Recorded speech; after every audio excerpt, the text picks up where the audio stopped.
Bloomberg Tech is live from coast to coast with Caroline Hyde in New York and Ed Ludlow in San Francisco. This is Bloomberg Tech. Coming up, Microsoft accuses Chinese hackers of exploiting vulnerabilities in its SharePoint software that have led to breaches worldwide. Plus, OpenAI and Oracle deepen their Stargate data center partnership to power AI workloads. But no sign of SoftBank to help finance the US infrastructure. And NXP gives a not-so-bullish third-quarter forecast, suggesting the chip maker's still contending with a turbulent industry in the face of tariffs. But first, we check in on these markets, Ed, that just come off of their record highs. Maybe a little bit of earnings anxiety is creeping in. Big day for Wednesday. Tonight, Texas Instruments and a key chip maker out of Europe may be dialing into a 0.5% fall on the moment on the NASDAQ 100. But you dig deep on the micro.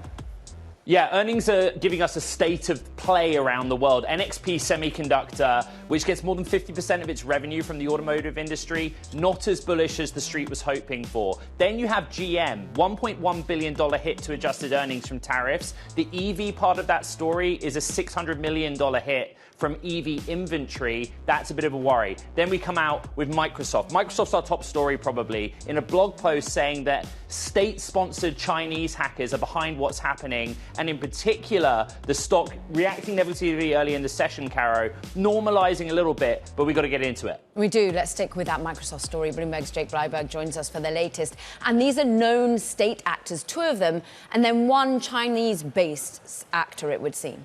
Yes, that's exactly right. Microsoft said this morning that two groups backed by the Chinese government, Linen Typhoon and another group, have been responsible for some of the exploitation of this vulnerability in its SharePoint software. We've also heard from other cybersecurity firms that they're seeing multiple different organizations sort of hack into businesses and governments based on this vulnerability. Jake, the top priority right now seems to be identifying the victims. Do we know what the kind of net result of this hacking activity is? Who's been impacted? We know that the impacted organizations are ones that hosted SharePoint on their own servers, and that seems to be a real smattering of different groups, government agencies, businesses, other organizations all over the globe. We know that governments have been hit in the Middle East and in Europe and here in the United States. We also know of businesses and state-level agencies that have also been hacked into. Microsoft, for its part, say investigations into other actors are also ongoing when it comes to the exploits. We can currently see what they've put out in a blog post. But more broadly, they acted swiftly to try and patch the issue. But once in a server, that is the key concern. Exactly. We've seen warnings from cybersecurity companies that you don't just need to patch, you need to sort of hunt for whether your systems were penetrated and what they might have been taken. And a source told Bloomberg yesterday that the hackers, once getting in some instances, are stealing login credentials, usernames, passwords, tokens, and that suggests that they may be trying to exploit that information to launch other attacks. Bloomberg's Jake Bleiberg out of New York City. Thank you very much. Meanwhile, shares of NXP Semiconductor are trading lower today. The company posting third-quarter forecasts that were less bullish than investors anticipated. Then they went on to talk about the state of play in the automotive industry, which is 50% or more of their revenue. Bloomberg's Ian King, who leads our chip coverage, is here. It's actually a pretty simple story, right? Away from all the AI stuff, there's been a glut in inventory on automotive chips. NXP saying, look, it takes time to work through them. But for that industry and that key customer, the world's a bit uncertain as well. It absolutely is, and we'll hear from Texas Instruments in a similar vein later today. The cross-currents are everything's supposed to be getting better. This kind of glut that we've had over the last couple of years is supposed to be going away. So we want, if you're an investor, you want them to be more bullish. You want them to be a bit more reassuring. That's not what happened from NXP. They said things are still hanging around. And Ian, almost bullish is the wrong word for it when revenue is down 6% for NXP. And actually, revenues have been down quarter after quarter, right? Yeah, I mean, what we'll have to look at, and this is why I think it's going to be useful to have Texas Instruments reporting today, sort of back to back, is this a customer-related thing? Is NXP basically supplying automotive companies that are struggling more than others? Texas Instruments is a much broader supplier. has a bigger customer list and a bigger set of products. So that'll give us a sense of whether this is a general automotive malaise, whether this is China related, whether this is Europe related, and we'll have a much clearer picture later today. I am going to dig into this a bit later in the program, but the Philadelphia Semiconductor Industry Index, is underperforming generally, and Nvidia and AMD are big drags on that. The read-through between NXP and those two is difficult for me to see. But generally speaking, away from those kind of ultra specialized and even analog chips, things are quite robust still. Yeah, I mean, we've seen, you talk about the index has done pretty well this year. Yeah. There's a lot of money has been put to work.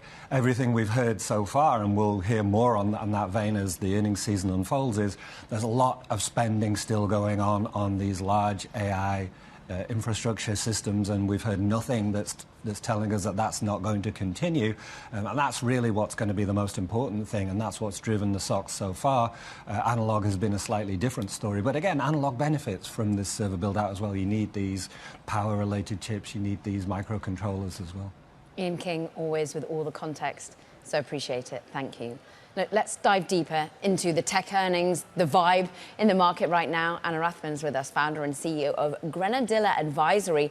Anna, your take here is that, yes, we're perhaps pulling back on the day somewhat. NXP, not a resounding feeling of optimism, but we're still near all-time highs, and we've still got a $4 trillion Nvidia on our hands. Yeah, good morning. Markets are definitely, the valuations are high. There's no slicing that in a different way. But I guess, you have to look at tech differently than we used to. So a lot of allocators and wealth advisors out there, we've been taught to look at tech as a growth sector. Perhaps it's more than that. So the AI component is definitely tech, but maybe there's also a quality factor there as well. Got healthy balance sheets, great cash flow, especially those mega companies, mega cap companies. It's also got a defensive sector characteristic as well. We learned that we cannot operate this economy and our society without tech infrastructure as well as software. So I think that when we're looking at tech, we have to look at it from multiple angles in order to perhaps try to explain some of this valuation. It's not just about AI froth, it's much more than that. But what's been interesting is the AI winners have powered forward on 2025, and those winners have been deemed, well, the Metas of this world, Nvidias of this world.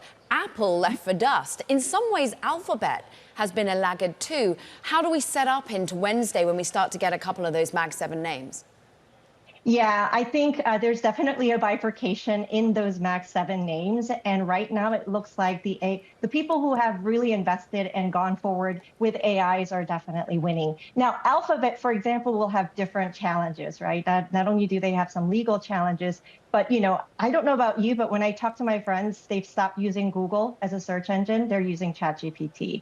And I know that's just a few people around me and perhaps you, but those things can actually catch up. And I know Gemini is improving, but I think that's a real competitor there. And so AI is going to be more important going forward for some of these Mag 7 names. And I wouldn't expect disappointing report from them, but certainly I think investors can read between the lines.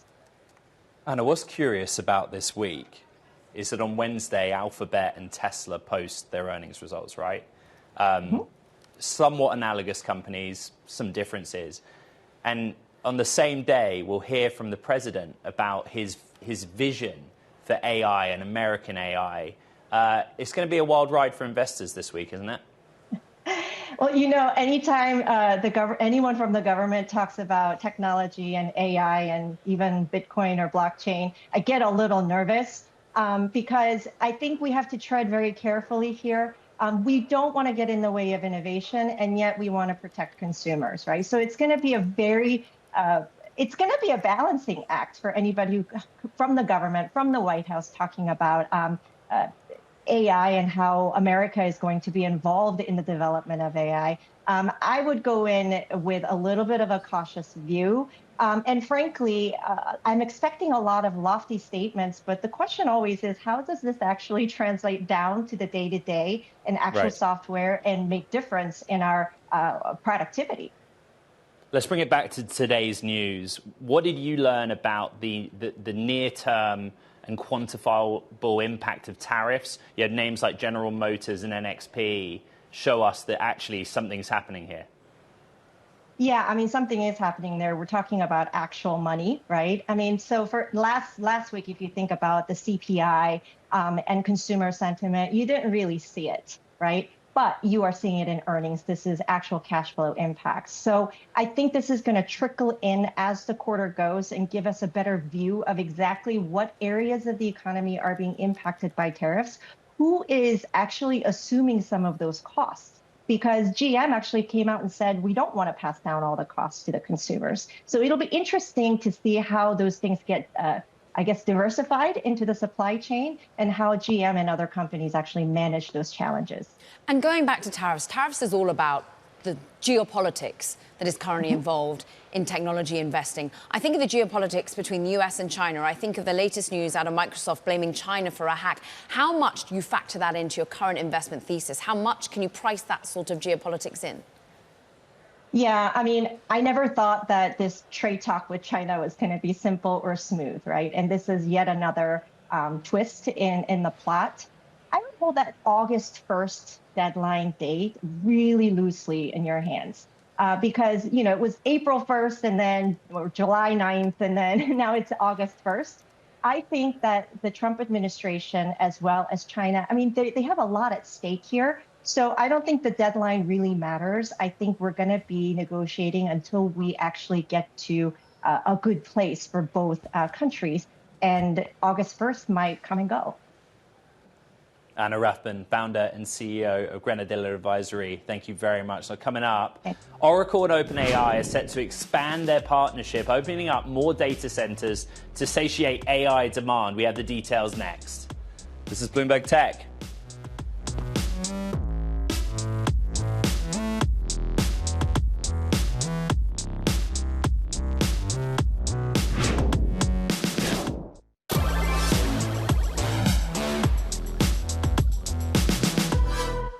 Oracle, along with OpenAI, have announced that they're set to develop 4.5 gigawatts of additional US data center capacity.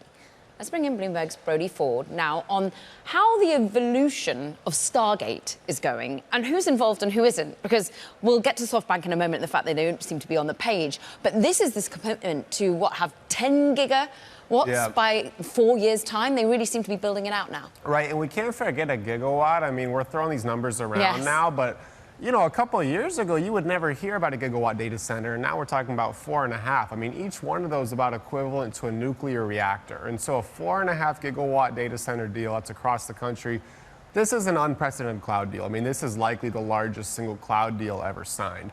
And so, right, if you're Oracle, if you've been trying to tell people for many years that you're going to be a real cloud infrastructure player, this is a pretty resounding sign of confidence from the most important AI company at the moment.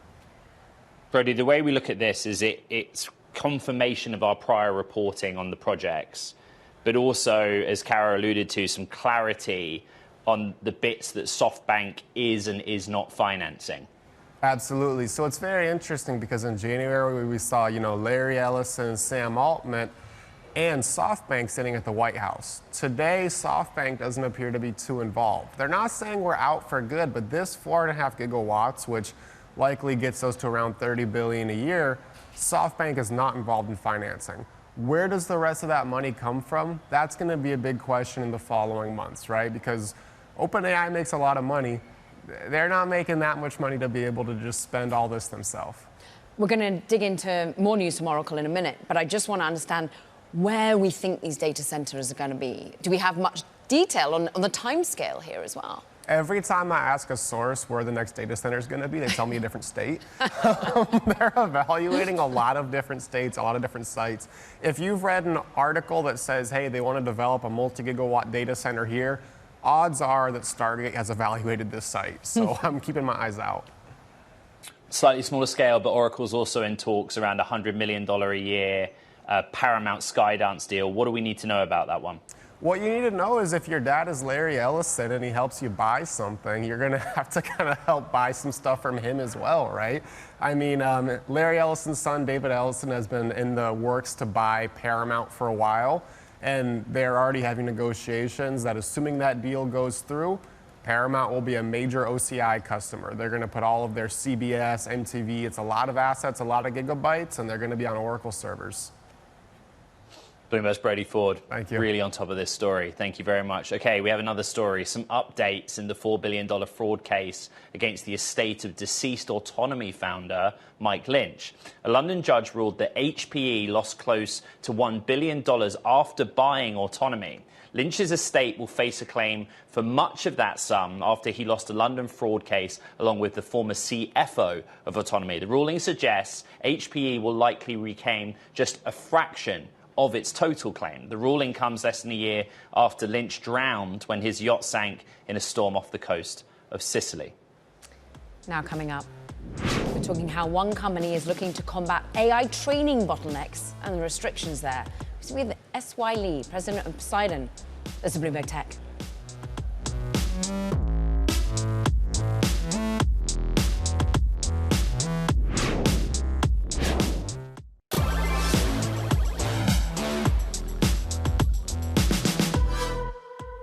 Poseidon has announced it's raised $15 million in a seed round led by A16Z Crypto as the company looks to tackle bottlenecks in AI training data, including IP-safe resources. This particularly aimed at training data for robotics, multimodal models, and physical AI. Here with more is S.Y. Lee, Poseidon president and CEO of Story, the incubator behind Poseidon. The state of play is really clear, right? AI models have become commoditized. Compute costs have come down. But the bottleneck, as you see it and many others see it, is the data. You have a solution. Yes, as you just wanted to put that into context again, because now, the previous generation of models were scraping the internet's data, which is, you can scrape it all. But now AI is going to the physical world. It's the multi-model models, right? It's a robotics model, it's a video model, audio model. And the really real bottleneck is the data, as you said, because, you can't now scrape it illegally on the internet. And a lot of times this data is very private. It's a lot of IP safety concerns. And in that world, how do you coordinate the collection, labeling, curating of the data? And we're using actually crypto incentives to actually coordinate that massive labor coordination. So my next question was, why is Andreessen's crypto team backing you and not an AI specialist partner or a different firm? First of all, my co-founder is head of robotics at the UT Austin, and he's a big AI specialist who's been kind of working on this data licensing and data collection for the last 10 years. And even he thought about how do you incentivize data collection with data dividends. So he is an AI expert in this realm. But the reason why we are we think this is so timely is 40 days ago actually Meta semi-acquired, actually, as you know, Scale AI. Right. And that left a very huge vacuum in the space for competitors and new players to come in. And if you look at Scale AI, I mean, I'm not trying to criticize, but they have to, make a lot of shell companies, work with shell companies in developing countries to actually coordinate this kind of digital sweatshop to make that happen. But the beauty of crypto is that it's still really good at coordinating incentives at a global scale and pay them instantaneously with stable coins or other type of crypto tokens, right? And that is a very, very huge advantage, number one, right? And number two, not only that, what crypto and blockchain does is it is good at, putting this data and IP on an immutable ledger and track and attribute it and license it with smart contracts. And those two are very, very important advantages of crypto, even where my co-founder, AI specialist, wants to actually use this technology. That's why, let's just go to the basics of the data that is needed here. I can see the crypto read across. I think of Axie Infinity, the game that went bananas in the Philippines years ago, how people wanted to play because they earned money in tokens via playing this crypto native game. You're going to use people, incentivize people to sort of video themselves in the real world that then ultimately helps Tesla build Optimus in the real world? Yes, actually. you hit on the right comparable. X Infinity was an example of coordinating this massive number of people in the Philippines and other types of developing other developing countries to actually play games to earn tokens, right? In the same way, now, when Tesla wants to train its humanoid robot, even if you scrape the entire internet's data, you can't actually have a Tesla robot holding a coffee cup, right? Because you need a million angles of data, egocentric video footage, a million different types of settings, and that kind of data, instead of actually hiring a shell company and having the share company hire tens of thousands of people, you can coordinate this at a mass scale and then instantaneously with crypto incentive. That's what we're doing. And let's talk about the end demand here. How many companies? Who is your ultimate provider? How do you then sell this IP safe AI training data? Yeah, the reason why it's IP safe is that everyone who are actually contributing data, anyone can contribute this data anywhere around the world, right? And then actually set their licensing usage terms on the blockchain. And we are, at the moment, we're now completely decentralized. And we are now going to launch a decentralized DePIN app, the Decentralized Physical Infrastructure app in fall, that actually collects data, puts this on the blockchain with the licensing terms in place. But at the moment, we're now actually acting as an agent to actually secure these contracts, and we already have we've already signed a contract, and we cannot disclose it at the moment. Right. And then in the robotics realm. Well, quickly, yes. If Scale AI, the scenario left a vacuum, and you look to occupy that vacuum, how many phone calls have you had from the other frontier model makers that you could fit into their organization in the same way? Just 30 seconds. Actually, many organizations, and I was really surprised at C-Stage company, they were willing to work with us because a lot of them were telling us that they were dropping contracts from Scale AI. But I meant in terms of you being acquired or you joining a bigger group. We don't have any plan. We don't have any plan, and we think the advantage of this open system is that we can work with any AI partners. S.Y. Lee, Poseidon, and Story, great to have you on today. Now, let's just turn back a minute for what's going viral, because Tesla's futuristic diner in LA is complete with a drive-in charging experience. Now, the sleek retro vibe diner is also replete with two 66-foot mega screens and a rooftop skypad, and a prototype of Optimus. The robot is serving popcorn. Apparently, that was at the pre-launch event for the Hollywood venue. Tesla claims it's the largest urban supercharger in the world. Ed? Okay, coming up, Google wants to recruit news organizations for a new AI licensing project. We're going to have all those details next. From San Francisco, New York City, this is Bloomberg Tech.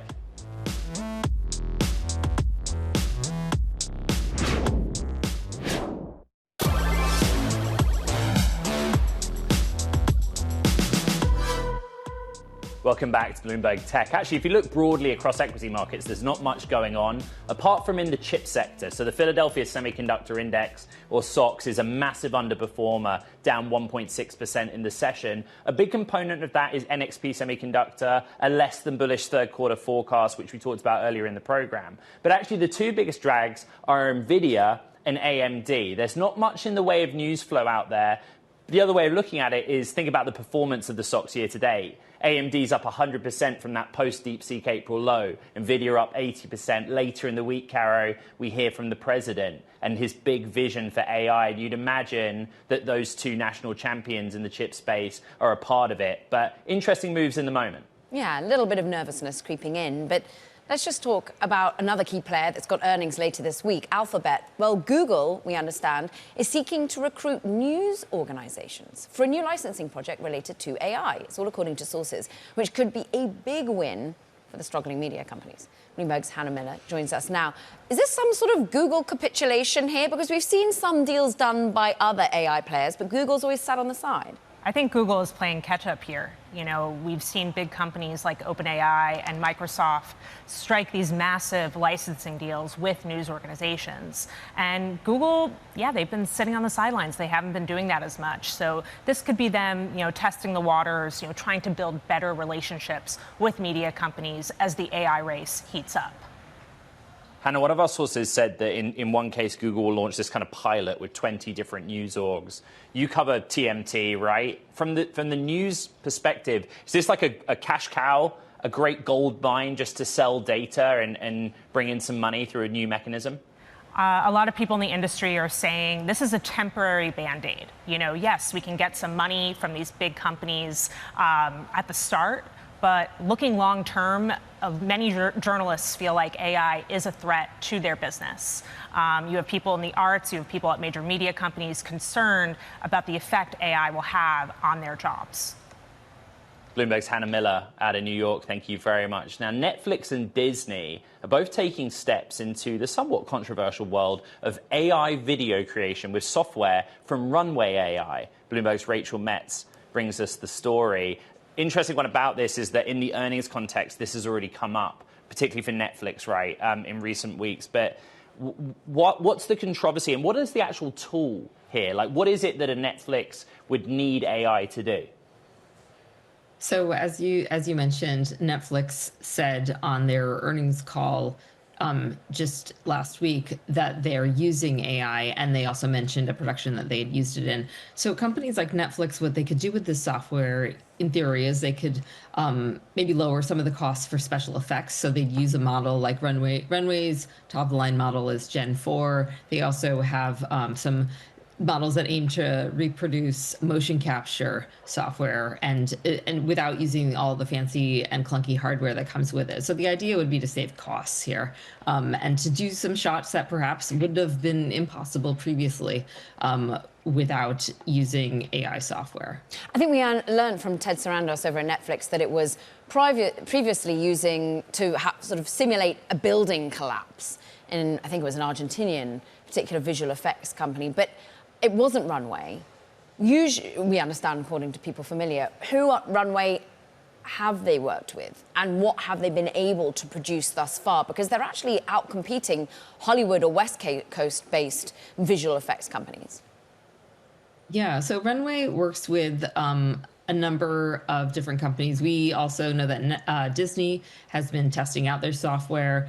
Runway has a deal with Lionsgate. They're working in a field that's increasingly crowded, and there are so much larger players. OpenAI has its own video software. Google does as well. And what I would expect to see is companies like Netflix.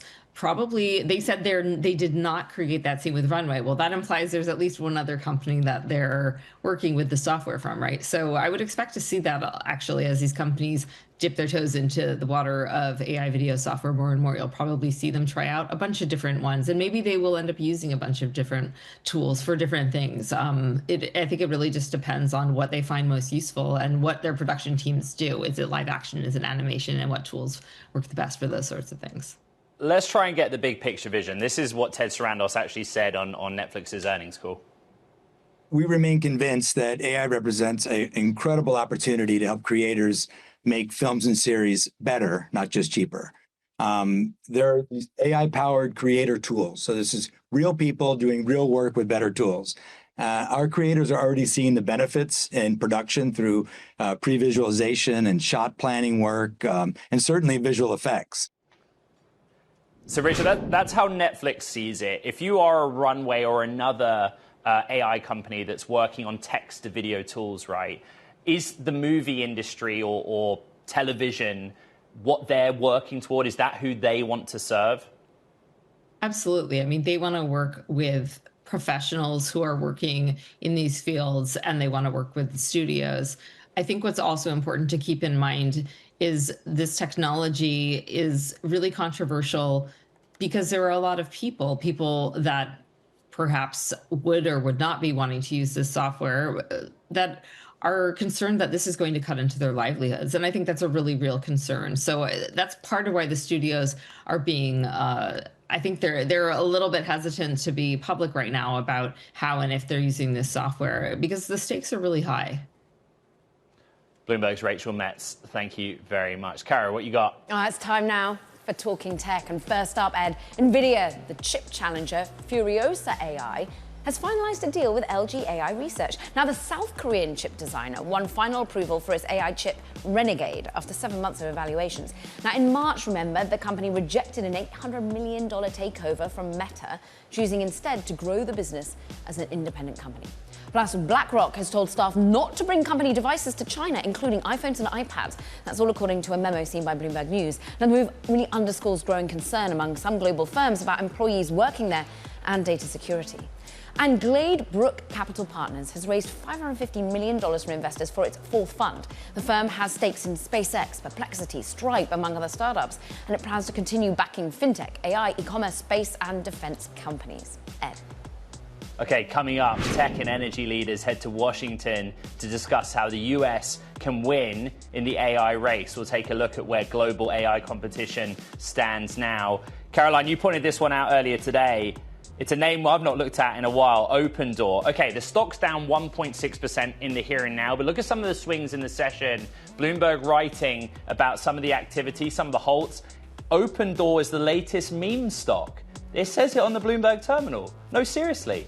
Go check it out. We'll be right back. This is Bloomberg Tech.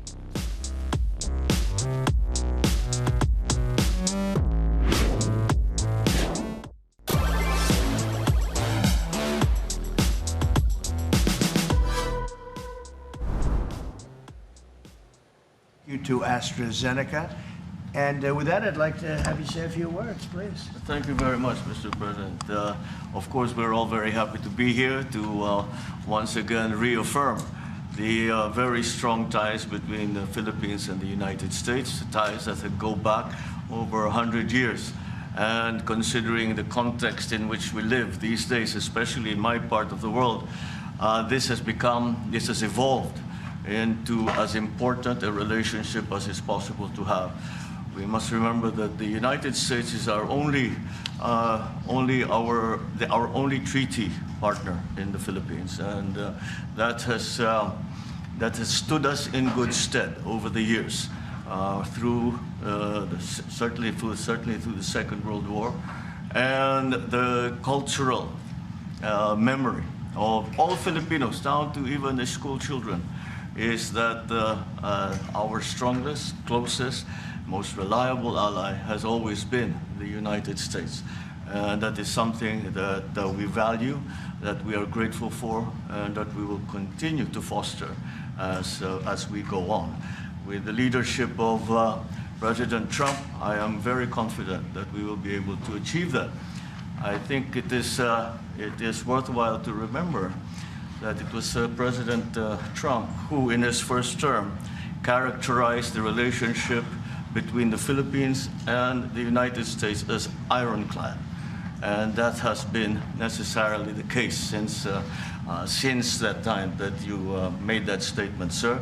And it is something that the Philippines will always hold close to its heart. Thank you once again, and we are honored, and it is our great pleasure to be here and to visit with the President of the United States. Thank you, sir. It's my great honor. Any questions, please? Mr. President. Yeah, please, go ahead. Go ahead. Mr. President, do you think that Fed Chair Jerome Powell should resign? I think he's doing a bad job, but he's going to be out pretty soon anyway. In eight months, he'll be out. But I call him too late. He's too late all the time. He should have lowered interest rates many times. Europe lowered their rate 10 times. We lowered ours none. And it's causing a problem for people that want to buy a home. Look, our economy is so strong now, we're blowing through everything. We're setting records. You know that, you see that. And whether it's the Philippines or anyone else, we're setting records at levels that nobody's ever seen before. But you know what? People aren't able to buy a house because this guy is a numbskull. He keeps the rates too high, and probably doing it for political reasons. The only time I remember him cutting rates, I mean, he cut the rates just before the election to try and help Kamala or whoever he was trying to help. He probably didn't know. And he's building a building. He's $2.7 billion. They have a $900 million overrun. What is that? And that was given by Biden. That was another Biden deal. And this guy's building this building that's severely overrun. And what does he need the building for? What does he need? He needs space for more people. So they did a big study the other day, and they called all of the great intellects and the great economists and all of the great everything, and it was 71, and only 2 got it right. Me and another gentleman that happens to be very smart. 69 people got it wrong, and the Fed got it wrong, more wrong than anybody. And you know, he has these think tanks, and they build buildings for people that think. And it's really not thinking. It's a little bit of combination of thinking, but it's something you sort of have or you don't have. They don't. The job he's done is just terrible. He ought to raise interest rates. You know, we should be at 1%. We should be leading the world. Instead, we're paying 4%. And if you look at what that means, that's over $1 trillion in interest that we have to pay. That with the striking of a pen, we would be saving more than $1 trillion. Is that right, Scott? Yes, do you have anything to say about it? Yes, sir. I called yesterday and this morning for the Fed to do a big internal investigation to understand not their monetary policy, but everything else. The Fed has had big mission creep, and that's where a lot of the spending's going. That's why they're building these new or refurbishing these buildings. And I think they got to stay in their lane. And I think that based on the way they cut rates last fall, they should be cutting rates now. It's inconceivable, I know the Fed very well, that they can be spending $2.7 billion to build a building. They don't do anything. It's the greatest job. You show up one day, a half a day, you make a little speech, the economy's doing well, the economy's not doing well, we're going to raise interest. And he's got it wrong. That's why I call him too late, T-O-O, too late. And it's really too bad.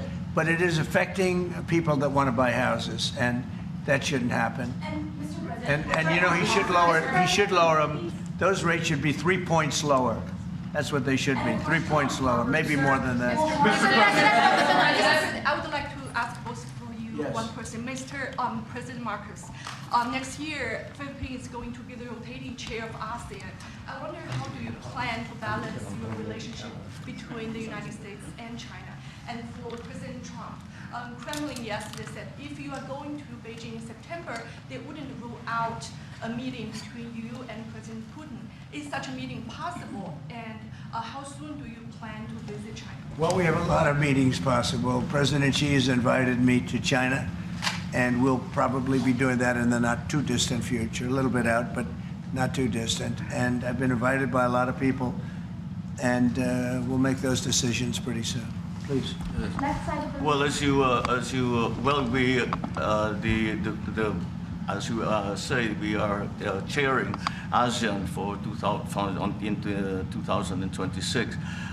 There is no need, in a sense, to balance, as you characterize it, to balance our relationship between the United States and China, simply because our foreign policy is an independent one, and we are essentially concerned with the defense of our territory and the exercise of our sovereign rights.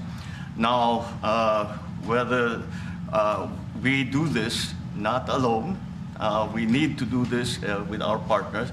And again, our strongest partner has always been the United States. But of course, we are trying to form coalitions and multilateral relations so that those like-minded nations who share the same values as we do, who hew to international law, most specifically the UNCLOS, present that position very clearly to anyone who has intentions of unilaterally changing the world order, and that is how we are guided in that. And I don't mind if he gets along with China, because we're getting along with China very well. We have a very good relationship. In fact, the magnets, which is a little complex piece of material, but the magnets are coming out, very well. They're sending them in record numbers. We're getting along with China very well, and I don't mind if the president dealt with China. If that's meant, because I think he has to do what's right for his country. I've always said, make the Philippines great again. Do whatever you need to do, but you're dealing with China wouldn't bother me at all. No, well, now it is something that we have to do in any case, and certainly. Mr. President, what are your comments to the Mr. President, do you support the the Justice Department seeking a new interview with Ghislaine Maxwell. Did you urge the Attorney General to seek? I don't know anything about it. They're going to what? Meet her? They're going to. Your Deputy Attorney General has reached out to Ghislaine Maxwell's attorney asking for a new interview. Yeah, I don't know about it, but I think it's something that sounds appropriate to do, yeah. Do you have any concern that your Deputy Attorney General, as your former attorney, would be conducting the interview, given... No, I have no concern. He's a very talented person. He's very smart. I didn't know that they were going to do it. I don't really follow that too much. It's sort of a witch hunt, just a continuation of the witch hunt. The witch hunt that you should be talking about is they caught President Obama absolutely cold, Tulsi Gabbard. What they did to this country in 2016, starting in 2016, but all the way going up to 2020 in the election, they tried to rig the election, and they got caught. And there should be very severe consequences for that. You know, when we caught Hillary Clinton, I said, you know what? Let's not go too far here. It's the ex-wife of a president, and I thought it was sort of terrible. And I let her off the hook, and I'm very happy I did. But it's time to start, after what they did to me, and whether it's right or wrong, it's time to go after people. Obama's been caught directly.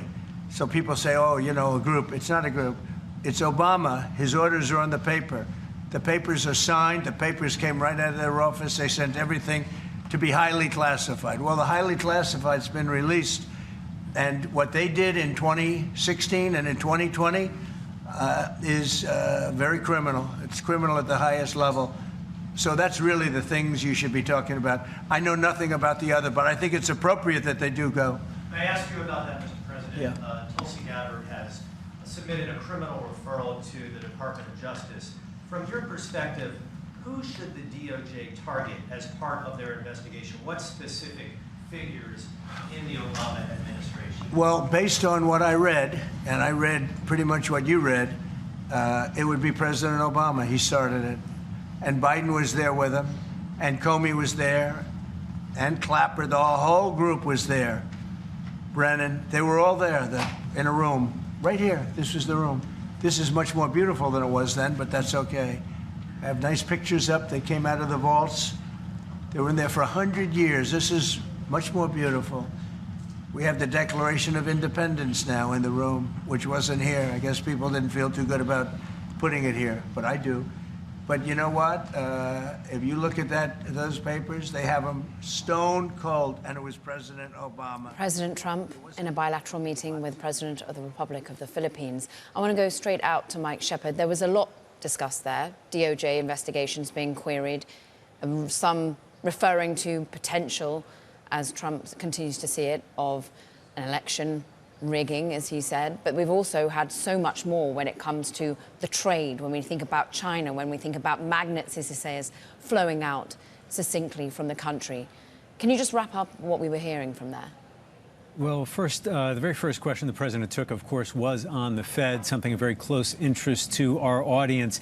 And the president stopped short of calling for Jerome Powell to resign as Fed chair. He did keep up his criticism of Powell's handling of interest rate policy, saying that he's been too late and too slow to lower interest rates.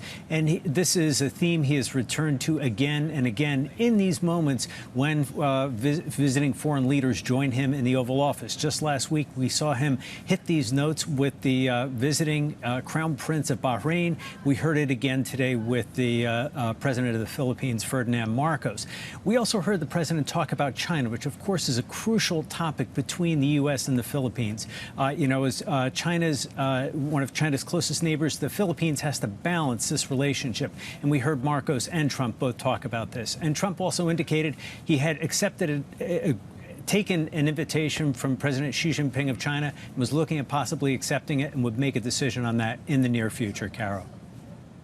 Okay, Bloomberg's Mike Shepard, thank you very much. We also expect to hear from the president later this week in a speech on AI. Let's get from DC to the global perspective of how the AI race is unfolding. Nikolaus Lang is with us for that, managing director, senior partner, Boston Consulting Group, and the global leader of BCG's think tank, the BCG Henderson Institute. We've covered a lot in this program how codified Europe's framework is around AI. We're waiting on America to follow suit in many respects. The president will outline a vision on Wednesday. How would you summarize the differences of approach between those two jurisdictions? Yeah, well, thank you for having me. And I think when we look at the global geopolitics of AI, what we have seen here in our research is that we see two superpowers. Yeah, on one side, the US, on the other side, China. I think leading in talent, compute power, foundation models. And then you have Europe and the Middle East, which are these middle powers, challenging the superpowers. And I think that's where we will see the dynamic unfold in the years to come. You just mentioned the approach to regulation. I think this is different. I think in the US, it's different. In Europe, it's different. In China. And the reality is that we need to adapt to these three constituencies and these three approaches to regulation. Very briefly, Nicolaus, the companies you advise, where are they trying to navigate? Are they looking at expanding data centers within the Middle East, within the US? Where are people tending to default right now for their expertise? Yeah, well, I think what we see in AI is a fragmented world as we see it also in other parts of geopolitics. And I think companies realize that they need to be present in the different regions, both with data centers, with AI talent, and also with capital investment. And I think that's what makes this geopolitics of AI space so interesting, because I think we have a huge dynamic, a regional dynamic, which is very different from what we see in other areas. We're going to be hearing much more about that regional dynamic in an event later this week. Of course, over in DC, Nicolaus Lang, fascinating, from the Boston Consulting Group. We wish we had had more time. Meanwhile, though, that does it for this edition of Bloomberg Tech. Ed? Yeah, don't forget, check out the podcast where you can recap all of today's Bloomberg stories and a lot more that was going on. You know where to find it. It's on all the Bloomberg platforms, the Bloomberg Terminal, and online on Apple, Spotify, and iHeart. This is Bloomberg Tech.